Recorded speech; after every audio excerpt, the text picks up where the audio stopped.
এই 5-7 বছরে আমারে চাঁদপুরে একজন সার্জেন্ট দাঁড়া করায় না। আর হেলমেট আমি পুলিশরে ভয় পায় ব্যবহার করি না, হেলমেট আমি ব্যবহার করি আমার নিজের সেফটির জন্য। বুক টান করে চলাফেরা করবেন, পুলিশরে দেখে আপনার ভয় পাওয়ার দরকার নাই। আপনি চোর না। আমরা যারা বাইকার আছে আমরা কিন্তু চোর না, আমরা ব্যাড ট্যাক্স দিয়ে আমরা এই গাড়িগুলো ক্রয় করি। আমি যদি এই গাড়িটা ন্যূনতম 1.5 লক্ষ টাকা দিয়ে কিনি বা 2 লক্ষ টাকা দিয়ে কিনি, আমি কিন্তু সরকারের অবশ্যই ব্যাট এবং ট্যাক্স দিতেছি। তাহলে আমি 2 লক্ষ টাকা দিয়ে গাড়ি যদি ক্রয় করতে পারি, তাহলে কি আমি 5,000 টাকা বা 2,000 টাকা বা 3,000 টাকা দিয়ে বা 1,500 টাকা দিয়ে কি আমি একটা হেলমেট ইউজ করতে পারি না?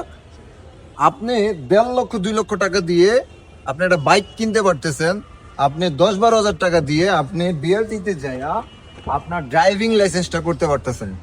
এরকম একটা ড্রাইভিং লাইসেন্স আপনি করতে পারতেছেন না। আপনি চোরের মতো পলায়া পলায়া ঘুরতে পারতেছেন। আপনি গাড়ি কিনতে পারতেছেন, আপনি গাড়ির কাগজপত্র সাথে নিতে পারতেছেন না বা গাড়ির কাগজপত্র করতে পারতেছেন না। তাহলে আপনি 2 লক্ষ 2.5 লক্ষ টাকা দিয়ে গাড়ি কেনার কি প্রয়োজন?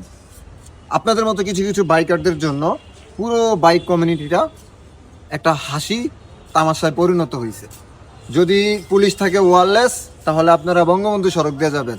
যদি পুলিশ থাকে বঙ্গবন্ধু সড়ক, তাহলে আপনারা ওয়্যারলেসে দিয়ে আসবেন। কেন ভাই? আপনি তো চোর না, আপনি একজন বাংলাদেশি নাগরিক। যেহেতু আপনি ব্যাড ট্যাক্স দিয়ে বাইক ক্রয় করছেন, ড্রাইভিং লাইসেন্স করছেন, তাহলে আপনি সব কিছু নিয়ে রাস্তায় বের হন। তাহলে আপনার পুলিশকে ভয় পেয়ে চলতে হবে না। আমি চাঁদপুর শহরে আমি বাইক চালাইতে হয়তো বা 5 থেকে 7 বছর। এই 5-7 বছরে আমারে চাঁদপুরে একজন সার্জেন্ট দাঁড়া করায় না। কি কারণে দাঁড়া করে না জানেন? আমি অলওয়েজ হেলমেট ব্যবহার করি। আর হেলমেট আমি পুলিশরে ভয় পায় ব্যবহার করি না, হেলমেট আমি ব্যবহার করি আমার নিজের সেফটির জন্য। কারণ হেলমেটটা যখন আমার সাথে থাকে, তখন আমি বাইক জোরে চালাইলেও আমার চোখে বালু লাগে না, বাতাস লাগে না। দেন আমি যদি অ্যাক্সিডেন্ট করি, আমার হেলমেটটা আমাকে সেফটি দিবে। কিছুদিন আগে অন্যের ভুলে আমি অ্যাক্সিডেন্ট করছিলাম, দেখেন আমার এই যে হেলমেটটার কি অবস্থা হয়েছে। যদি ওই সময় আমার হেলমেটটা পরা না থাকতো, তাহলে বুঝেন এই হেলমেটের উপর দিয়ে গাড়ির চাকা গেছিল, তখন আমার কি অবস্থা হইতো।